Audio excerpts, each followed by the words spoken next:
हम MCQs discuss कर रहे थे 3D ऑर्बिटल की एनर्जी के हवाले से, वो हमने डिस्कस कर लिया है। इसके बाद है जी हमारे पास एमसीक्यूज हीमोग्लोबिन वाला, वो भी हमने डिस्कस कर लिया है। इसके बाद है 10 जो है ये किसके बराबर है।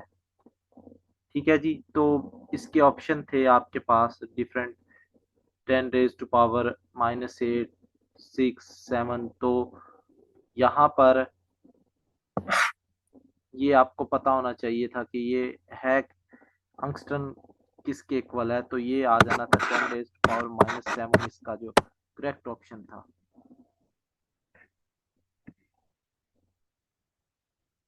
ठीक है जी, -7 सेंटीमीटर के ये बराबर होता है।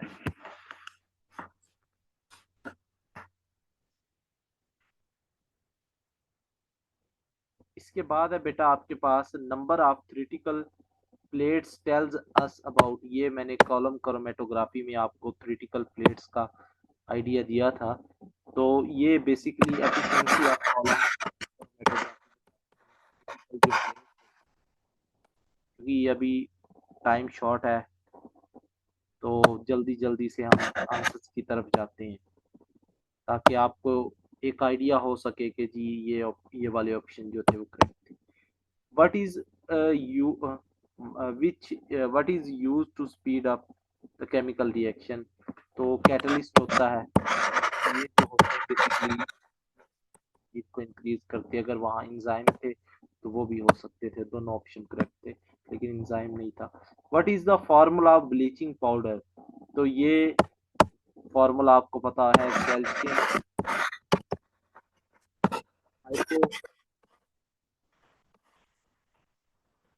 हाइपोक्लोराइड, ये फार्मूला आना था उसका। ठीक है जी, हाइपोक्लोराइड, ये जो फार्मूला था एजेंट का जो यूज होता है।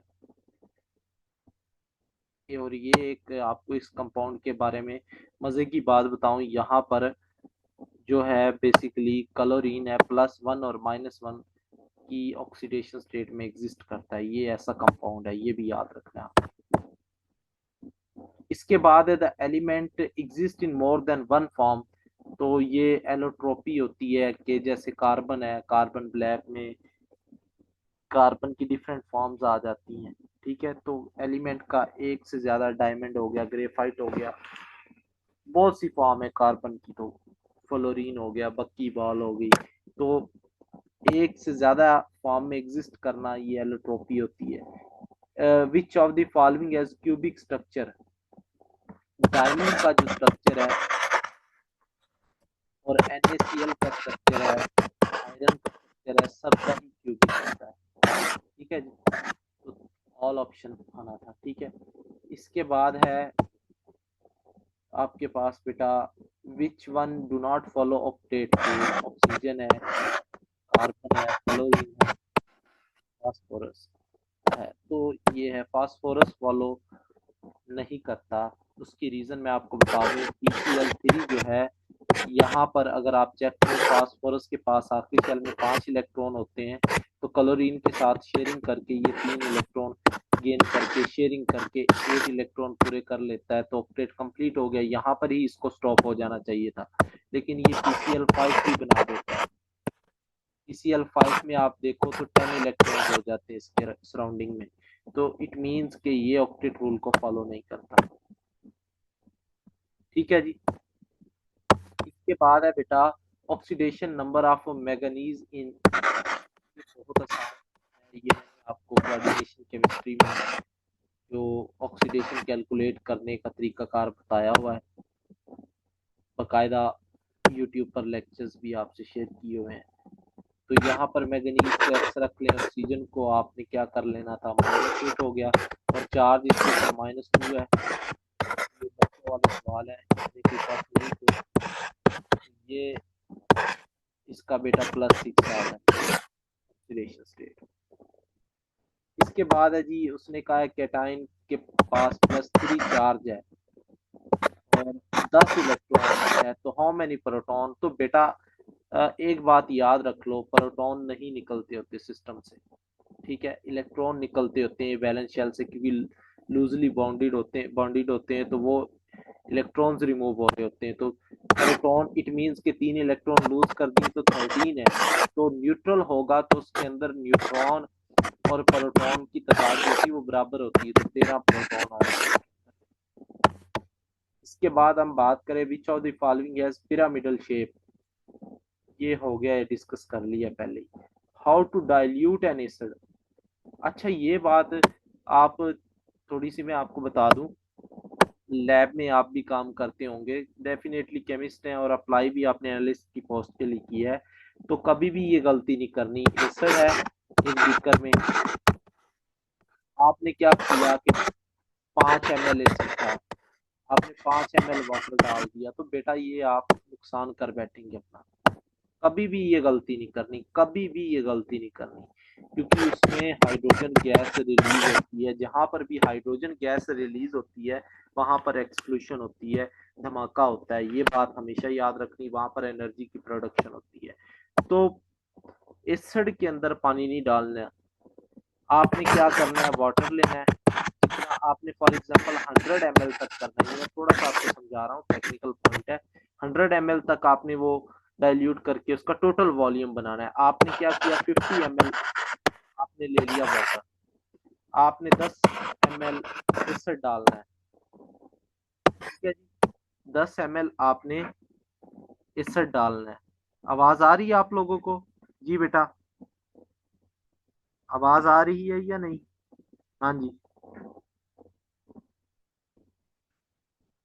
आवाज आ रही है बेटा?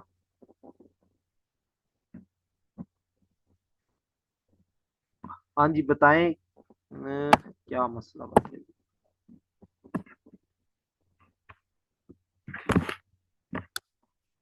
हाँ जी, अब आ रही है आवाज बेटा? जी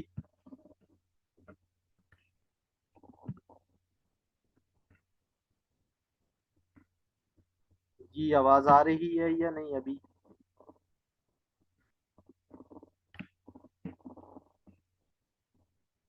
जी बेटा, आवाज आ रही है आप लोगों को? आई थिंक के इंटरनेट का इशू है, इस वजह से आवाज जो है वो क्लियरली नहीं आ पा रही आप तक।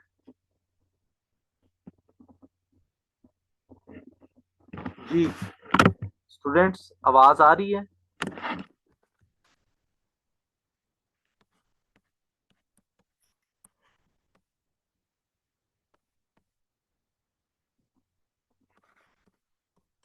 आ रही बेटा आप लोगों को या नहीं?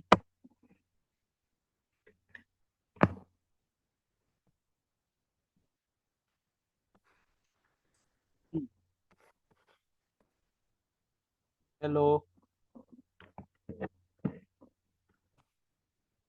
हेलो,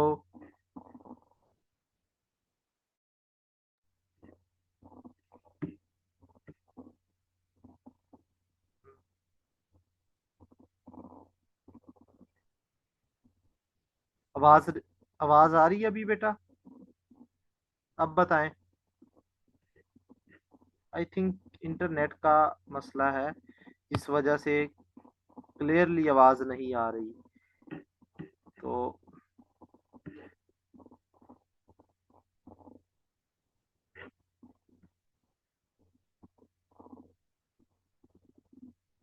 अच्छा ठीक है जी, अब आ गई है तो फिर हम डिस्कस करते हैं। तो मैं बात कर रहा था कि कभी भी आपने ये गलती नहीं करनी कि एसिड में पानी डाल दें, तो आपने हमेशा ये करना है 100 का, अगर आपने डाइल्यूट करके सॉल्यूशन बनाना था टोटल, तो आपने क्या करना है, 50 ml वाटर ले लिया, उसमें 10 ml आपने एसिड ऐड करना है, और ऐड करना है वो उसकी किनारों के साथ, बीकर के किनारों के साथ ऐड करना है, और ड्रॉप वाइज ऐड करना है, कोशिश करनी है आहिस्ता आहिस्ता से ऐड करें, क्योंकि ये रिएक्शन जो होता है एक्सोथर्मिक होता है, हीट रिलीज होती है।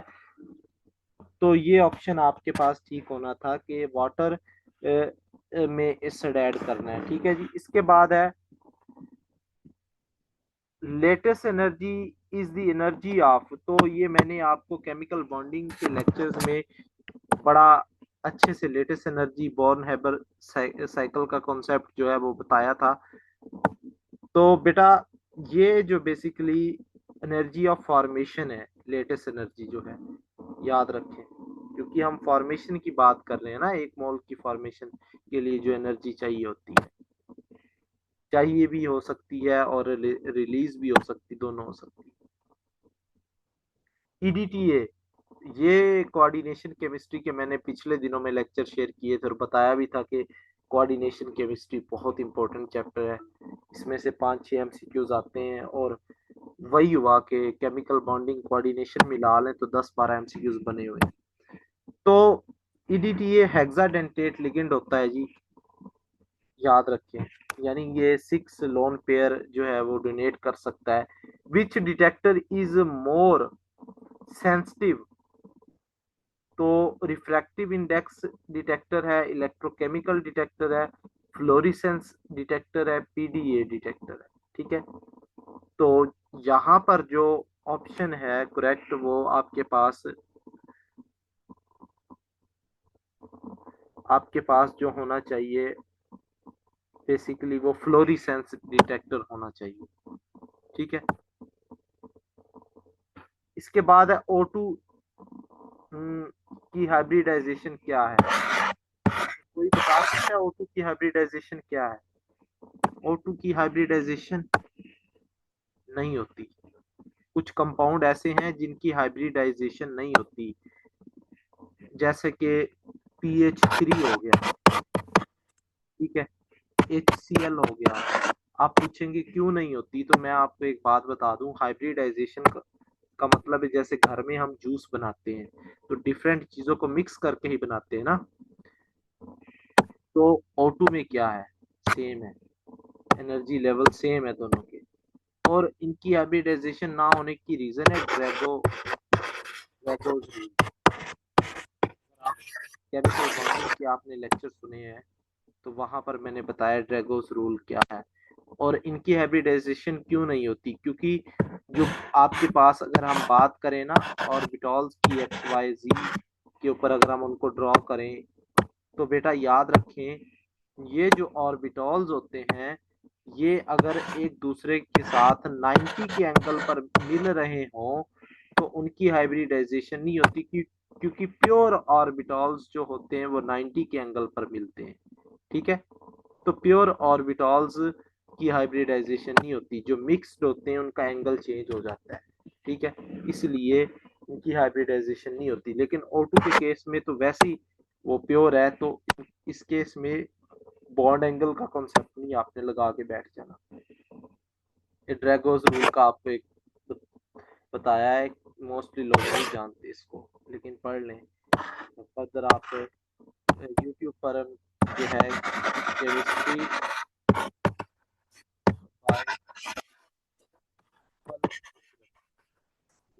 चैनल है हमारा, सर्च करेंगे तो वहाँ पर 200 के करीब 200 प्लस जो कि पेड लेक्चर वो सारे के सारे यूट्यूब पर अवेलेबल हैं, आप अपनी तहत तैयारी कर सकते हैं उसकी। इसके बाद है जी which one has greater yield of NaOH। ठीक है, तो ये NaOH की जो यील्ड होती है ये किस में ज्यादा होती है, तो बेसिकली ये आपके पास डायाफ्रेम सेल होता है उसके अंदर इसकी यील्ड ज्यादा होती है। और विच वन फॉर्म चेलिएट्स, चेलिएट्स कौन कौन सा कंपाउंड बनाता है? चेलिएट का मतलब आपको पहले पता होना चाहिए। चेलिएट बेटा ऐसे कंपाउंड होते हैं वो लिगेंड बनाता है जो मोर देन टू या टू से ज्यादा लोन पे डोनेट करने की कैपेबिलिटी रखता हो, जैसे ईडीटीए ईडीटीए ये 6 लोन पे डोनेट कर सकता है, ये 6 साइड से लोन पे डोनेट कर सकता है और ये लार्ज रिंग बना देते हैं। चेलिएट्स ऐसे कंपाउंड होते हैं जिनमें जो लिगेंड होता है वो 2 या 2 से ज्यादा लोन पे डोनेट करने की कैपेसिटी रखता है और वो रिंग या चेन बना दे, रिंग बनाते यूजुअली, तो उसको हम चेलिएटिंग लिगेंड बोलते हैं। ठीक है, तो यहाँ पर जो है आपके पास ऑक्सीलेट जो है ये भी है और CN जो है ये भी है, ठीक है। ये दोनों ऑप्शन हो सकते हैं, ऑक्सीलेट भी और CN भी, ठीक है। इन दोनों के ऊपर -2 ये दोनों के ऊपर ये आप कह सकते हो कि ये चिलेशन फॉर्मेशन करते हैं, ठीक है। इसके बाद है which of the following has acidic nature. तो लेमन जूस में एसिड होता है, टोमेटो में भी होता है, मिल्क में भी आपको पता है लैक्टिक एसिड होता है। तो all of the above options were correct. इसके बाद है the process in which H2SO4 react with rubber. तो रबर के साथ जब H2SO4 रिएक्ट करता है तो कहते हैं वल्कनाइजेशन, ठीक है, ये याद रखना है। इसके बाद है EDTA buffer is used to maintain the pH. तो 10.3 ये हाई बेसिक पीएच पे वर्क करता है EDTA, ठीक है, क्योंकि बेसिक पीएच पे इसके ऊपर नेगेटिव चार्ज होता है। फिनाफ्थलीन की रेंज क्या होती है? फिनाफ्थलीन 8.3 से 11 तक वर्क करता है। ये बेसिक मीडियम का है, एसिडिक में ये वर्क नहीं कर पाता, वो कलरलेस होता है। What is the used for masking of iron during the extraction of metal. तो इसके ऑप्शन मेरे पास नहीं है, इसलिए इसके बाद है जी softening of cane fiber by soaking in hot water to extract juice। ये मैंने शुगर इंडस्ट्री में पढ़ाया था, लेकिन इसका ऑप्शन भी नहीं है मेरे पास। Which enzyme is used for fermentation of glucose। तो जाइमेज होता है जी फर्मेंटेशन ग्लूकोज के लिए। अच्छा, इसके बाद है जी what is the molarity of 0.2 gram calcium phosphate. Calcium phosphate जो है बेटा मोलरिटी कितनी होगी? तो इसके लिए फॉर्मूला है आपके पास, molarity is equal to X हो गया जी ओवर मोलर मैस। ये फॉर्मूले से आपने निकालना था, ये निकाल सकते हैं, ठीक है जी। इसके बाद स्ट्रॉन्ग ऑक्सीडाइजिंग एजेंट कौन सा था? स्ट्रॉन्ग ऑक्सीडाइजिंग एजेंट में आपके पास 4 है, K2CR और 7 है, O2 है, O3 है। आप लोग बताएं आपको कौन सा स्ट्रॉन्ग जो ऑक्सीडाइजिंग एजेंट लगता है जी। शाबाश जी बेटा। इनमें से कौन सा आपको स्ट्रॉन्ग ऑक्सीडाइजिंग एजेंट लगता है? एक स्टूडेंट का आंसर आया जी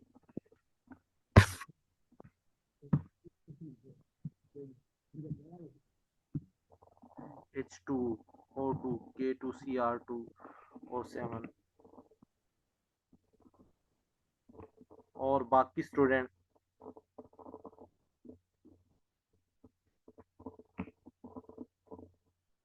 ये डिफरेंट आंसर्स आ रहे हैं आप लोगों के, मतलब एक आंसर पे आप लोग मुत्तफिक नहीं है।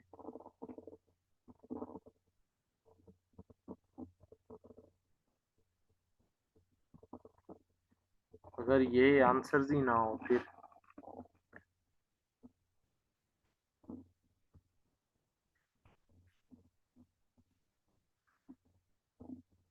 आपको इनका पोटेंशियल देखकर ही पता चलना था, ठीक है। तो याद रखो बेटा, जो O3 है इसका स्ट्रॉन्गेस्ट इसका जो ऑक्सीडेशन पोटेंशियल होता है वो +2.07 होता है, जबकि हाइड्रोजन परऑक्साइड का +1.78 होता है और डाइक्रोमेट जो है वो +1.33 होता है। तो पोटेंशियल के अकॉर्डिंग जो है O3 ये आपके पास स्ट्रॉन्गेस्ट ऑक्सीडाइजिंग एजेंट है। तो मैंने वही बताया कि जो आप लोग बता रहे हैं वो अगर ऑप्शन ही ना हो फिर समझ आ रही बात। ओजोन बाजी ले गया यहाँ पे। इसके बाद है जी मिक्सिंग करनी है आपने, ये तो वैसे ही आपने बता देना था 0.1 मोलर, 0.1 मोलर। तो अगर आपने हाइड्रोलिसिस का थोड़ा सा कॉन्सेप्ट लिया हो, और वैसे भी मैं आपको एक बात बता दूं, अगर आपने सॉइल का चैप्टर पढ़ा है तो उसमें ये बातें हम करते रहे हैं, इजीली ये बंदा आइडेंटिफाई कर सकता है। और मैंने टाइट्रेशन में भी बताया था स्ट्रॉन्ग एसिड स्ट्रॉन्ग बेस के साथ बनता है तो उसका कर्व कहाँ पर आता था 7 की पीएच पे, ये बातें बताई हुई हैं। तो आइडिया यहीं से हो जाना था। स्ट्रॉन्ग एसिड बेस बेस हो तो उसकी जो पीएच होती है वो लेस होती है 7 से। अगर वीक एसिड और स्ट्रॉन्ग बेस हो तो उसकी पीएच होती है हाई। अगर वीक एसिड तो वो 7 पर आ जाता है। तो ये एसिटिक एसिड है और ये है सोडियम हाइड्रोक्साइड। तो बेटा यहाँ पे जो बेसिक मीडियम था वो बाजी ले जाता। तो ये आपके पास ऑप्शन आना था बेसिक वाला। इसके बाद कौन सा एमसीक्यूज रह गया जी? आप लोग के माइंड में है कोई एमसीक्यूज तो वो भी बता दें, हम डिस्कस कर लेते हैं। जो मेरे तक एमसीक्यूज रिसीव हुए हैं वो मैंने अभी तक 50 के करीब एमसीक्यूज डिस्कस कर लिए हैं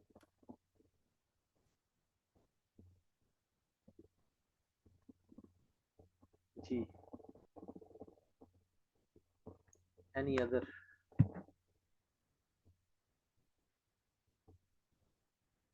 POH 30 PH ऐसा कुछ क्वेश्चन बेटा मैंने क्योंकि नहीं दिया टेस्ट, मैं तो यहाँ पे चाइना में हूँ, ठीक है।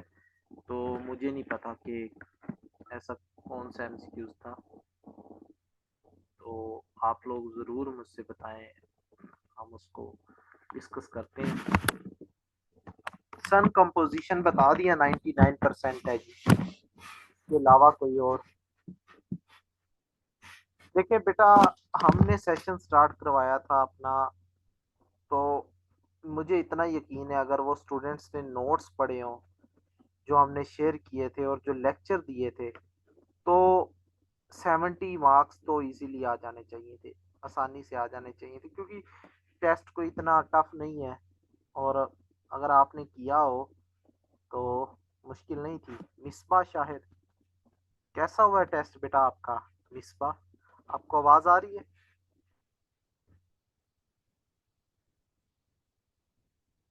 जी, मिसबा आपको आवाज आ रही है? माइक में बताएं अगर आप सुन पा रहे हैं। टेस्ट कैसा हुआ है आपका? यहाँ पे और कौन स्टूडेंट है?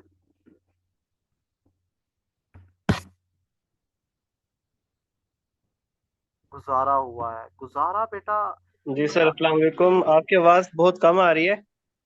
अच्छा जी, जी अब आ रही है सर, आवाज? मैंने अभी ज्वाइन किया था, अभी एकेडमी में बैठा हुआ था, तो मैंने अभी ज्वाइन किया। आपका लाइव सेशन जा रहा था। टेस्ट अल्लाह का शुक्र है अच्छा हो गया है, अल्हम्दुलिल्लाह। चले माशा। जितनी उम्मीद थी उससे तो ज़्यादा ही अच्छा हुआ है। जी तो क्योंकि पहले मैंने 2020 में दिया था, जब लीक हो गया था पीपीएससी का पेपर, तो उसके बाद मैंने पीपीएससी का कोई एग्जाम नहीं दिया।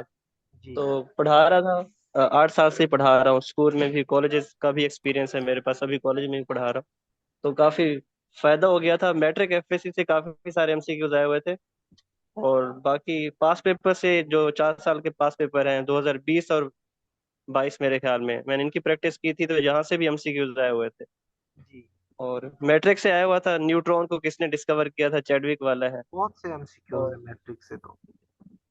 मैट्रिक से न्यूट्रॉन की डिस्कवरी किसने की थी, साइंटिस्ट का नेम था जो कि चैडविक है।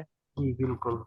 और उसके अलावा आया हुआ था एक केटाइन है, फॉर एग्जांपल, उसने उसका चार्ज +3 है केटाइन का।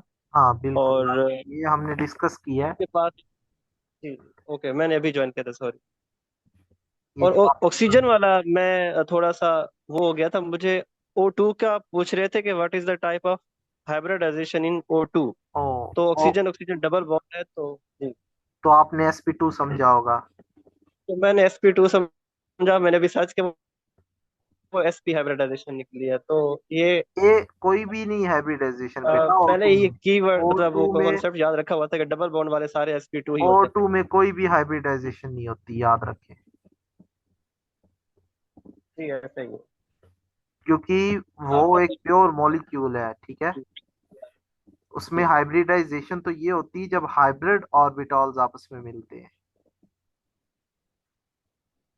तो जी ओ ऐसा ही है। O2 में कोई भी हाइब्रिडाइजेशन नहीं होती।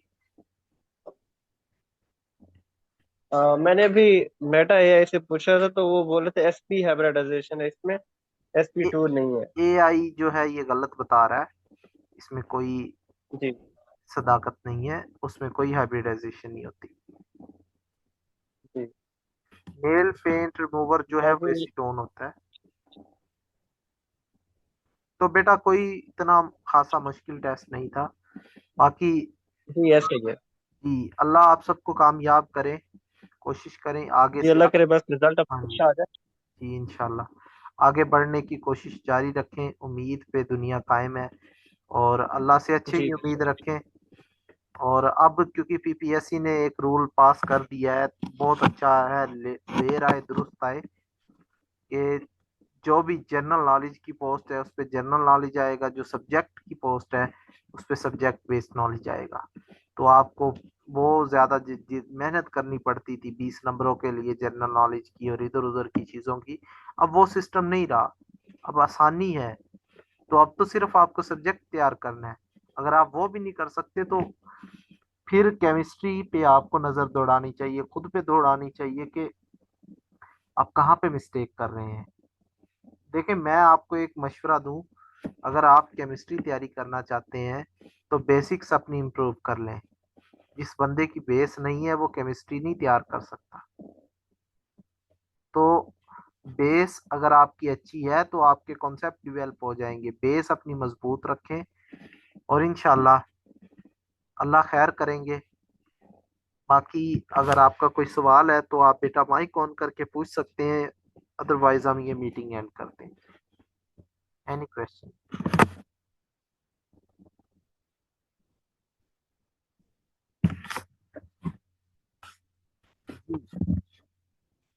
किसी स्टूडेंट का कोई सवाल?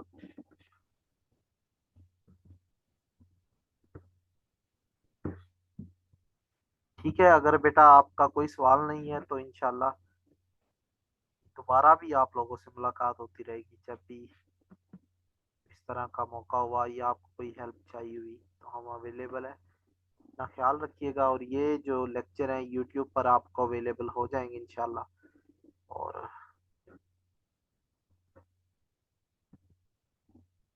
जी, ये आपको इसके लेक्चर जो यूट्यूब पर अवेलेबल हो जाएंगे कुछ ही देर में। अपना ख्याल रखें जी। अल्लाह हाफिज़।